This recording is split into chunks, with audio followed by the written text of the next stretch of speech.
Hi, Ms. Early. This is Robyn Nichols and Betsy Lake, and today we are going to talk about Ellis Chapter 10, the role of explicit instruction. The three concepts that I studied today were the presentation, practice, production instruction. I studied processing instruction, and then I also studied concept-based instruction. The first thing I'm going to cover is the presentation, practice, production instruction.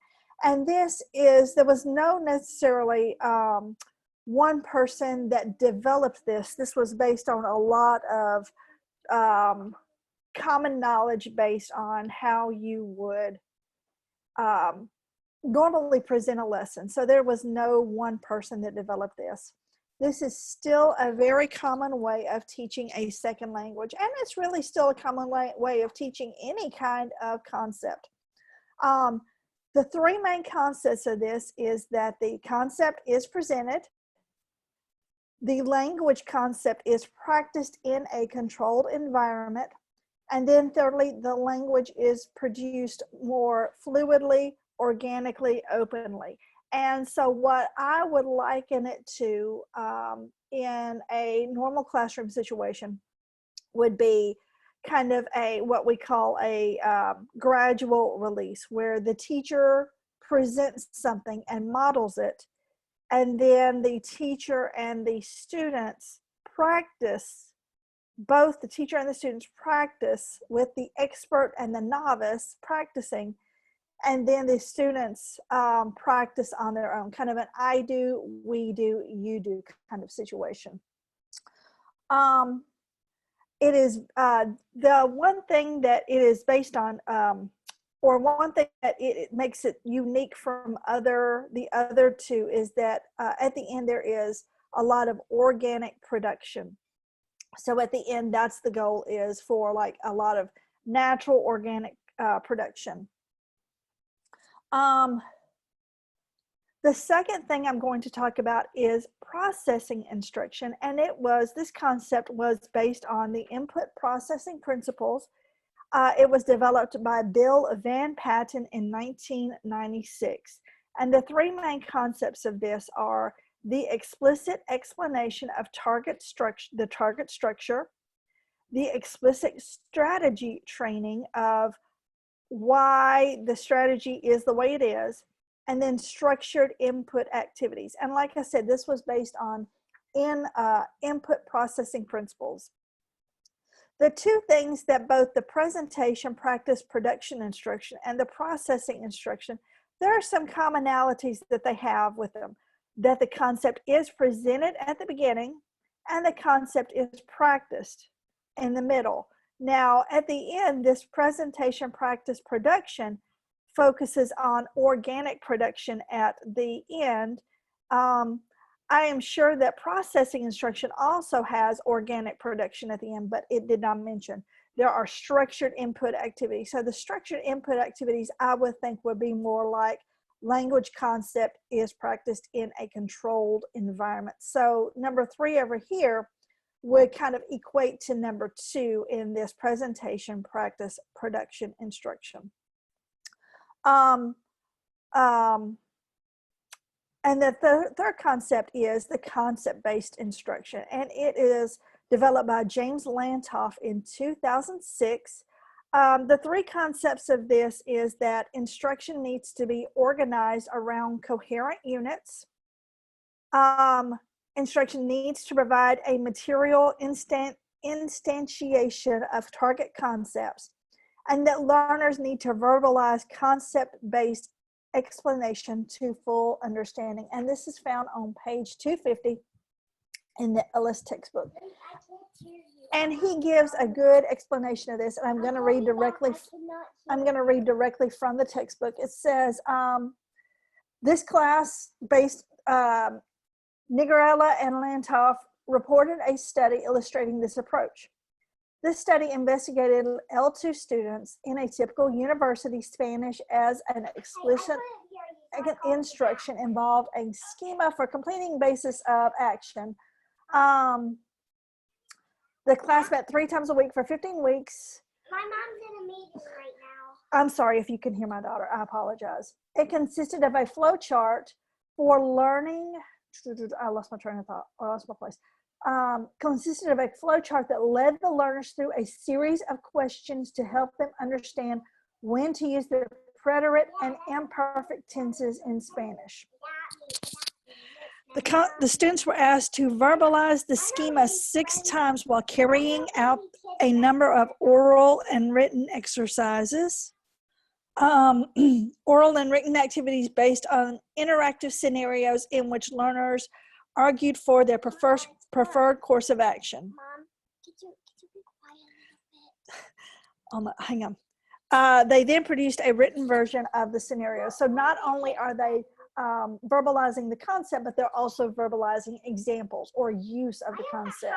So they're they're internalizing the concept. It draws on socio-cultural activity, and learning is mediated by cultural artifacts. And all 3 of these, as you can see, are based on deductive instruction. I'm going to go I'm going to review all 3 of these for a minute. The presentation, practice, production instruction, like I said, is a very common way of teaching second language concepts. And it really is, like I said, a very common way of teaching any kind of concept. It's just kind of what I would like to think as a traditional classroom teaching, where you present what you're going to talk about, the students practice, and then the students kind of internalize it and are able to recall it and produce it.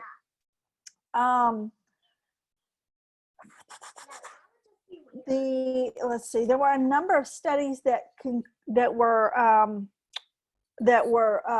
studied the presentation practice processing, and they're found on page 246 and 247 in the Ellis textbook. Let's see. Is production practice needed? This is on page 248. All these studies provided learners with input, including the target feature. In other words, the students examined the joint effect of both input and production practice. So the question is production practice needed, or is input-based practice, does input-based practice by itself suffice? So do we need to practice this, or can we just internalize it like what Krashen says in his theories? The second thing, like I said, I'm going to review processing instruction, and this is found on page 254. Van Patten thought that the purpose of instruction should be to help learners overcome default processing strategies. So he had a concept of when learners learn a language, by default, a rule of thumb is that they tend to process the first noun or pronoun in a sentence as the subject or the agent. And the funny thing is, and I wouldn't say it's funny, but I noticed that a lot of first language learners, including myself, when you read a sentence, you automatically think subject verb, and that's kind of the way you've been internalized. And he said we should kind of break that pattern.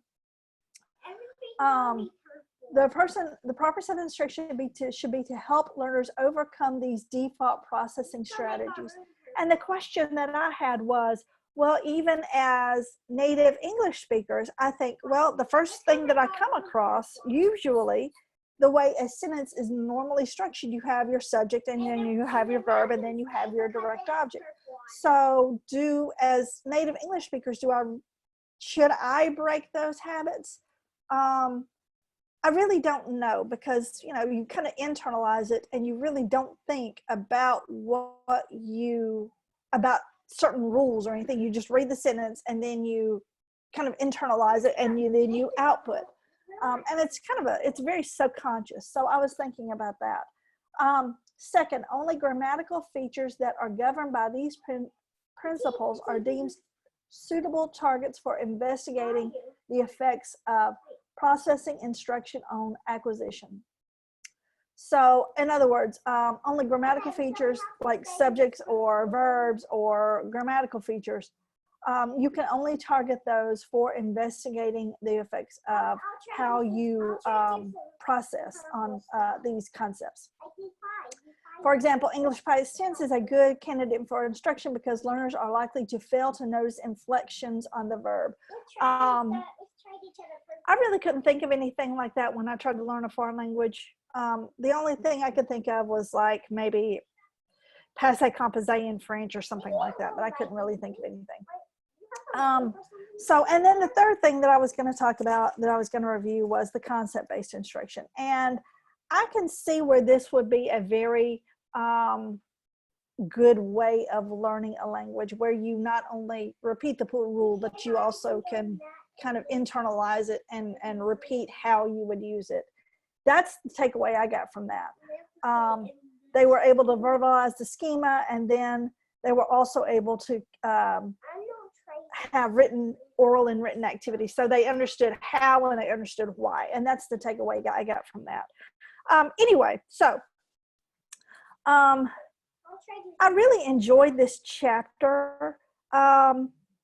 It was kind of more of a practical, although it covered a lot of theory. I could really see where I could use all three based on how my students learn, and the target of the lesson. And I think really when we put all this into practice, you really don't have any one that you do all three, but you know, when you get into practice, you kind of subconsciously do all three.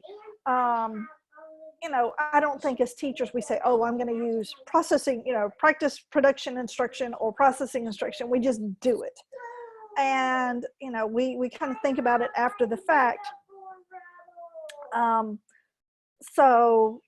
But I enjoyed reading this chapter. I got a lot of good information out of it. And I saw a lot of commonalities between my middle school native English speakers that are learning grammar rules, you know, in a formal concept in their ELA classroom.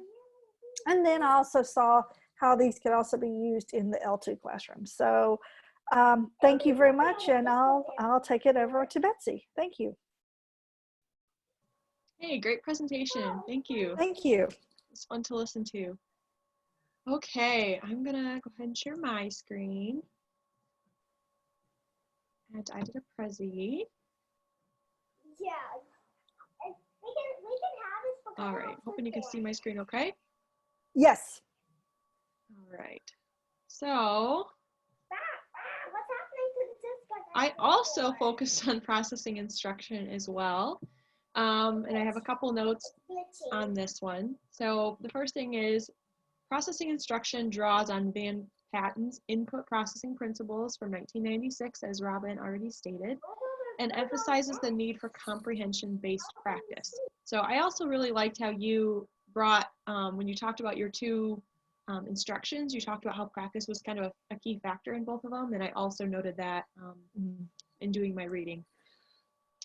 So Van Patten believes that that learners can get distracted by multiple stimuli, which hinders their learning. And so he believed that they must focus their attention on one thing at a time, which I thought was really interesting. He believes that input alone is sufficient for acquisition. And he believes that this is shown to be effective through various studies and results in development of both receptive and productive knowledge. So we see kind of this on this next page. I want to talk about this focus on structured input. So as I mentioned before, he believed, okay, input alone should be enough to help our learners learn. So Lee and Van Patten in 2004 proposed the following guidelines for the development of structured input activities. So I really liked this kind of look at it, where he says, present one item or one thing at a time, keep meaning on focus, move from sentences to connected discourse, use both oral and written input, and then keep the learner's processing strategies in mind. So even you mentioned this a little bit, Robyn, of like looking at people's learning styles and how they learn. Yeah. So I think 250. I'm sorry. it's okay. Go ahead. There's a 0 too. keep the learners, processing strategies in mind. I also wanted to read a small study that was done on processing instruction. So it says, so looking at this, the studies considered, so it says, claim that processing instruction is more effective than production-based instruction in helping learners acquire L2 grammar. In an early study, Van Patten and Cadierno, this is another study done in 1993, compared the effects of two instructional treatments, one directed at manipulating learners' output through production practice, and the other aimed at changing the way the learners perceived and processed input.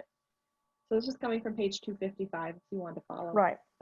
Learners of Spanish in a university level course who received input processing practice relating to Spanish word order rules and the use of clitic pronouns, as in the sentence, la sigue el señor, her follows the man, perform better in comprehension tests than a group of similar learners who received production practice involving both purely form-focused and more meaning-centered activities. This input processing group also performed the same level as the production practice group in a production task. This study then suggested that processing instruction was superior to traditional production practice. So I think what I'm kind of seeing with this one is it almost seems like it's like similar to that noticing hypothesis, where like we're focused on grammar forms, we're looking at specific areas. So like in this case, in this study, they were looking more at the word order for the Spanish speaker versus the English speaker, where la sigue el señor, her follows the man. That's not how you would say it in English. Right. But we were having the, in this study, they were having the learners take specific note of that. Another thing I could think of in the classroom with ELs that I think would be helpful for us would be looking at grammar like suffixes, or like, I should say, looking at suffixes and prefixes in English and having them specifically note that. So something I have been working on, actually in a different class with a study I'm doing, is looking at the ed suffix. And then also looking for words that would note when is something past tense. And having my learner actually look at that specifically to help her produce the ed endings and how that can be different in English. Sometimes it has a T sound or a D sound or an ID, like an id sound, and having her like focus on those specifically.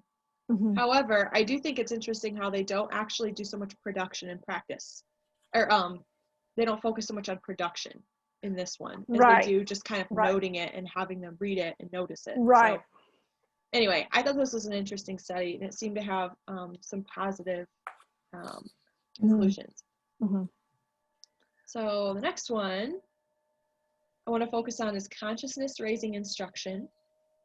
This refers to instruction based on tasks designed to help learners to construct their own explicit rules about structural features. So we're not actually spelling this one out so much for them. We're having them maybe do some reading and noticing again without us actually telling what we want them to notice.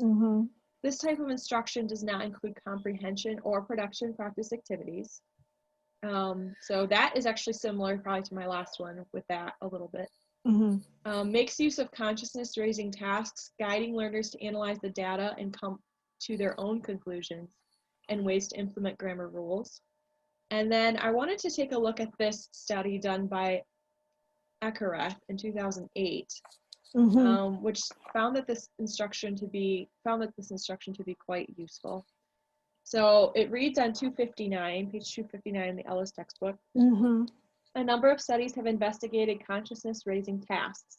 A good example of Ekereth is Ekereth 2008. This study investigated university-level learners of German who completed two tasks, a task reconstruction task and a task repair task, where the learners worked in groups to agree on the correct version of a text given to them. Although not framed by sociocultural theory, this study demonstrated the importance of the learner-learner scaffolding that occurred while learners performed the task as they attended to the ways in which form, meaning, function, and context interrelated.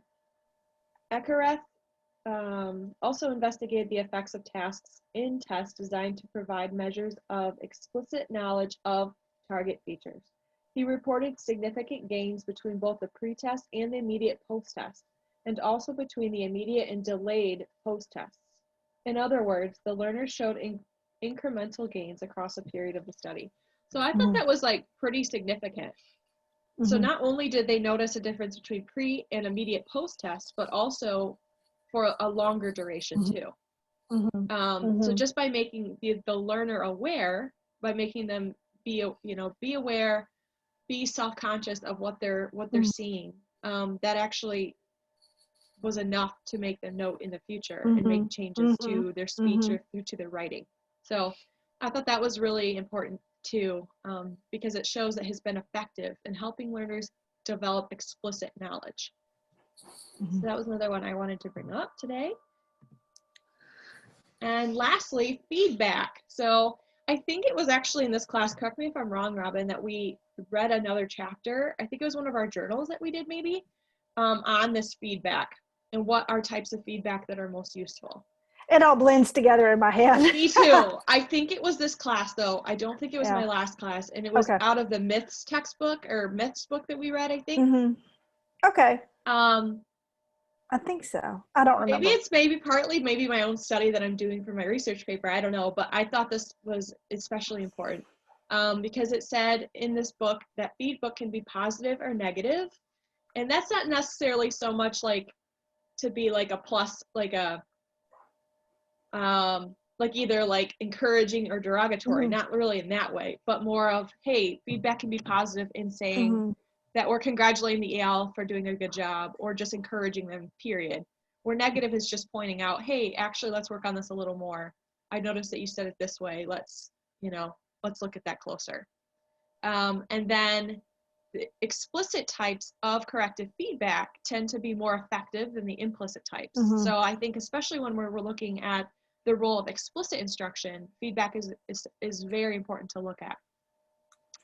Two studies I wanted to note was Tomasello and Hiram in 1988 found that corrective feedback enabled the learners to carry out a cognitive comparison between their own utterances and target language that was provided by the teacher.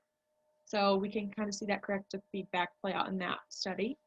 And then secondly, Sato and Leister in 2012 compared the effects of production-based explicit instruction with and without corrective feedback and found that only learners who received the feedback improved. So to kind of read another study, even in addition to those two, to just kind of prove its worth and how it's important. Spada in Lighthouses, this comes from page 260 in the Ellis textbook.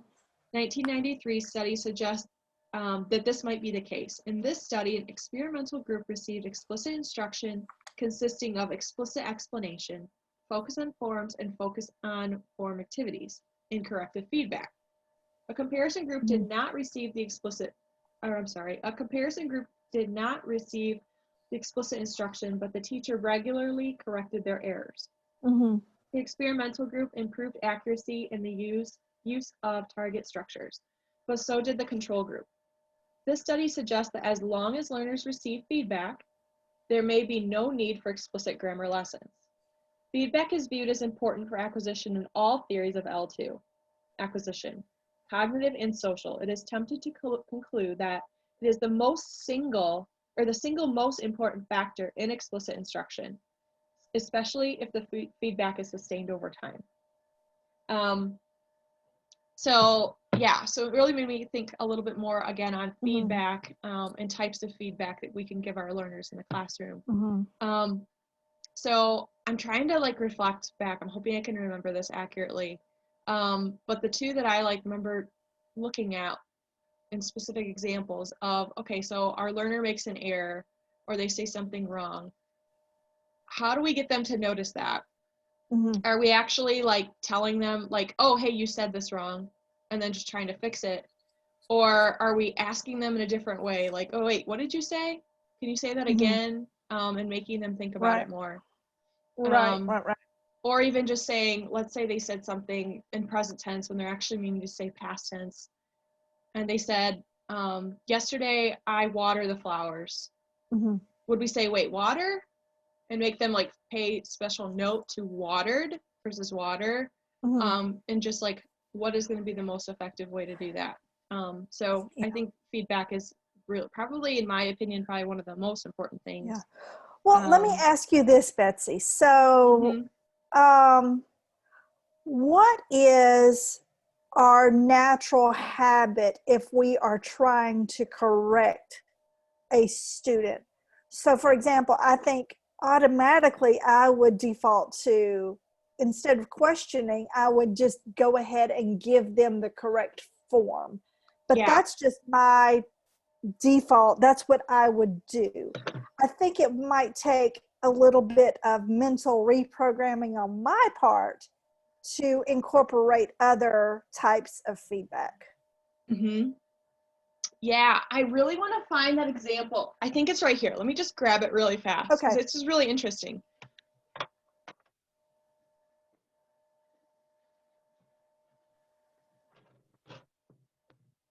Okay, I think this is what I'm thinking of.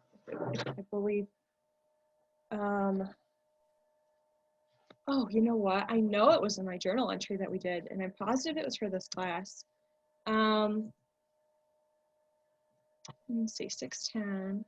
We just talked about feedback in my 647 class too. So yeah, I'm positive it was this class, unless, well, maybe it was my other class. Now I say it, but oh man, why can I not think about where this is? Oh, reading and writing assignments. Yeah, I know I'm kind of going off base, but this kind of goes with my presentation. Oops, if I can get this to.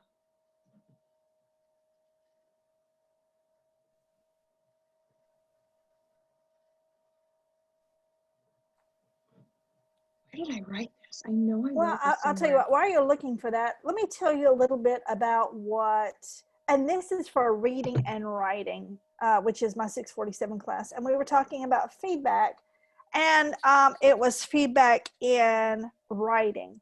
And we talked about the sandwich approach where, and like I said, writing obviously is different from speaking, although they are both output. Right. Writing, you have a chance to reflect, where speaking is more implicit and on the fly. But we were talking about the sandwich approach where you have a positive, great first start. I liked how you incorporated the use of mustard in your hot dog. However, I think it needs to have more onions or whatever. And again, you can improve on this, that, and the other. And then, so you have a good beginning, you correct in the middle, and at the end, you end with something positive. So the positives are your bread, and then the correction is the insides of your sandwich. Yes. Okay, I think I found it, actually. So it was in my reflection journal I did on the second language acquisition myths. Okay. And I talked about the chapter from Jennifer Larson Hall that talks about two types of correction. I'll tell you what, I have my book right here too.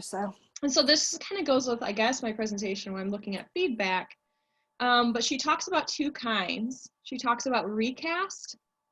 The first strategy is recast, and then the second is prompts. So she talks about recast and says it's a correction strategy that is used to present something in a different way.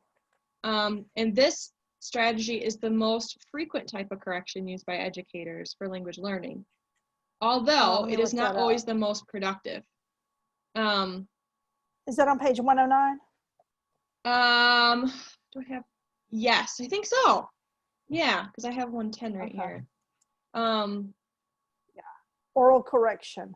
Yes. Yes, I remember this now. Yeah, and I just remember thinking about this when I was preparing my presentation.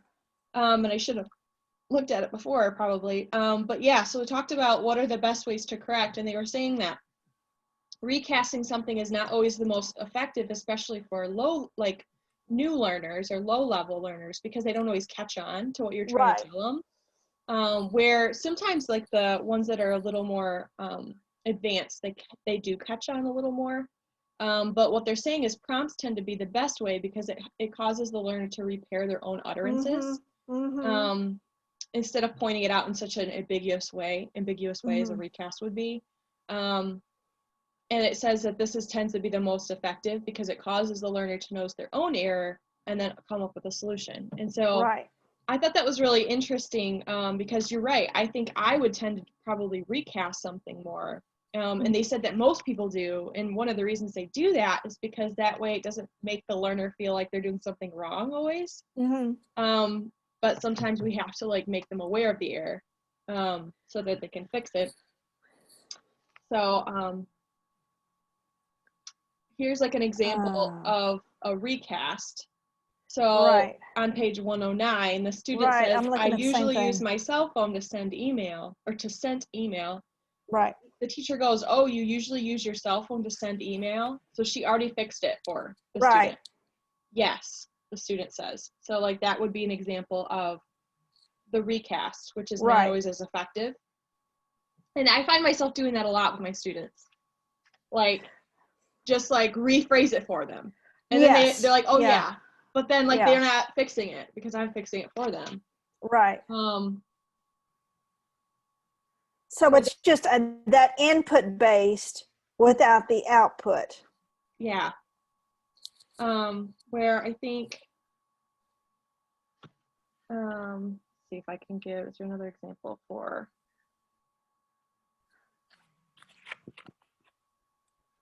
there's another example for, oh,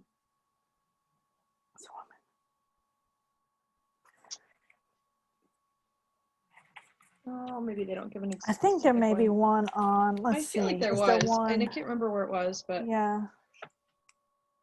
In my backpack. But yes, I know. So yeah, we really need to reprogram ourselves, I think, to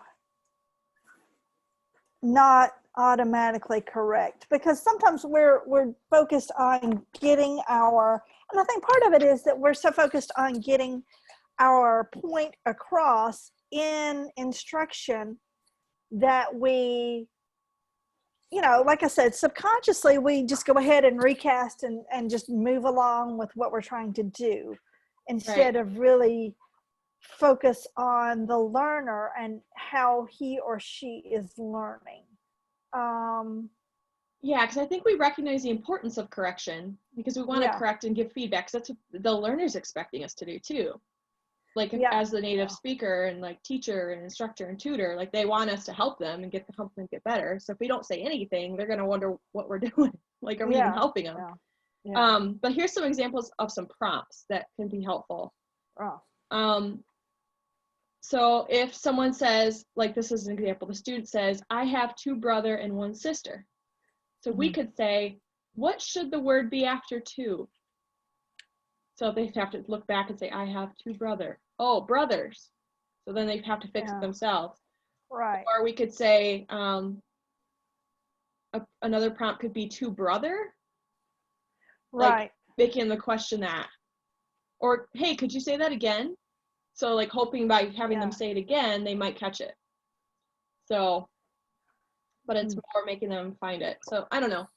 I've kind of gone on a tangent about this, but that was kind of what I want. That was what I was thinking about when I was writing that slide and why I think I chose it out of this textbook in this chapter to talk about. So.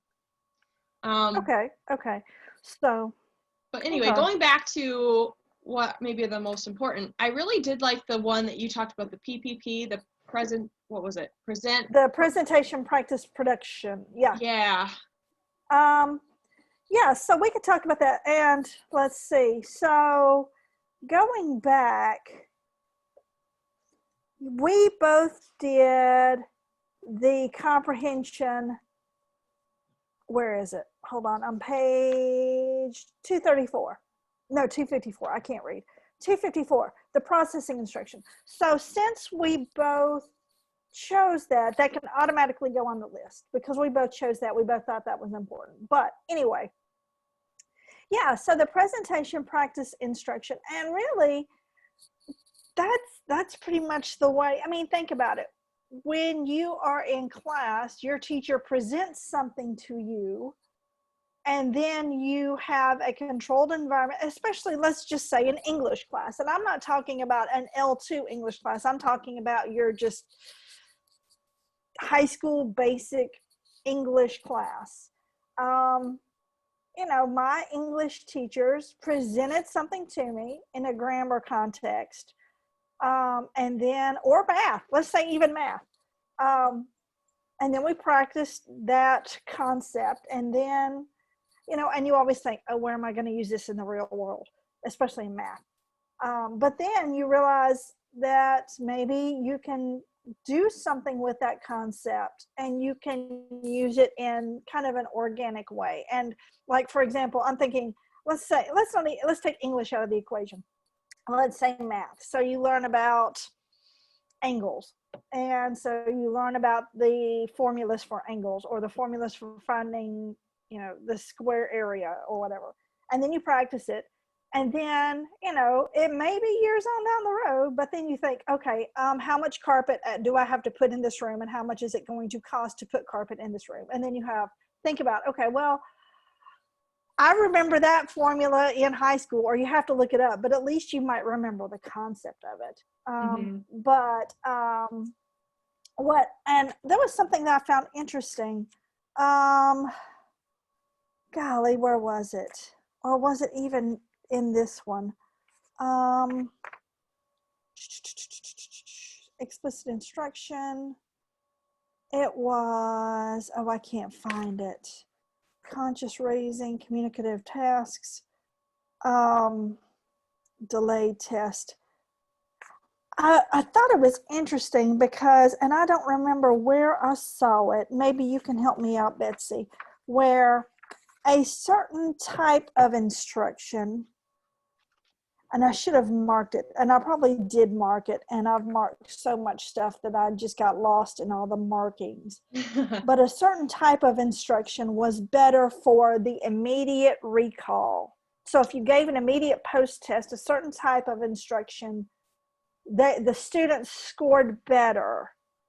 But then if you gave the long-term test, the students scored better, benefiting from another type of instruction. Do you remember that? I don't remember which one it was. Oh, golly. Final issue, integrated, explicit. Maybe it was concept, comprehension. I don't remember where it was. I hate that because I thought that was interesting where one, I think it was, for the passive air correction, oh, it was integrated explicit, which we didn't even cover. So yeah, we're not even good. That's on page 249. And I marked it as interesting. So yeah, but we didn't even go over that. But there were a lot of good things that I thought in this chapter. I thought it was interesting. So, but yeah, so going back to what you said, the presentation, practice, production, and obviously this type of instruction is as old as the hills, really. And there have been so many studies. Is it effective? Well, I guess obviously it has to be effective in order for it to last so long. It has to have some kind of effectiveness. And like I said, I think that as teachers, in all practicality, we probably draw from all these subconsciously without even really thinking about what we do or how we do it. I mean, we could learn theories until we turn blue in the face.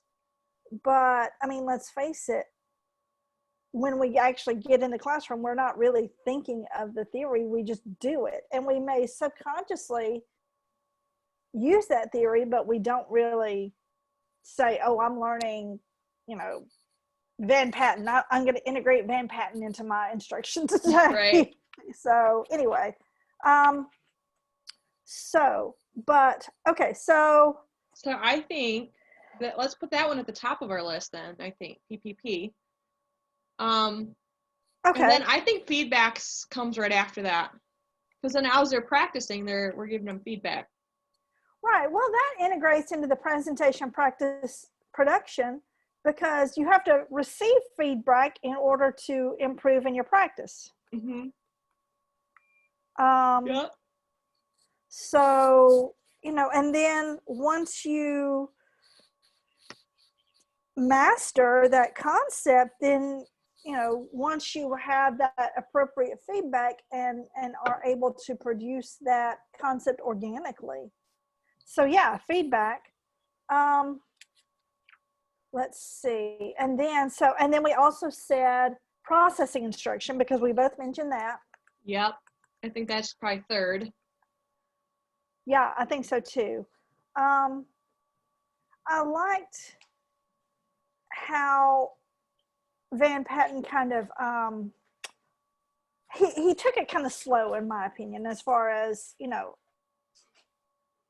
what am I trying to say? He present one thing at a time, keep the meaning in focus, move from sentences to connected discourse. So that's that, practice, and then the organic production. Use both oral and written input. I like that too, because it delivers both that implicit and that explicit production.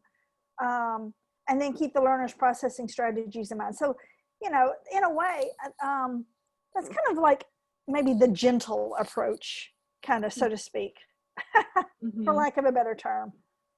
It's very gentle. Yeah, and then other than that, I mean, so that's, if we do those three.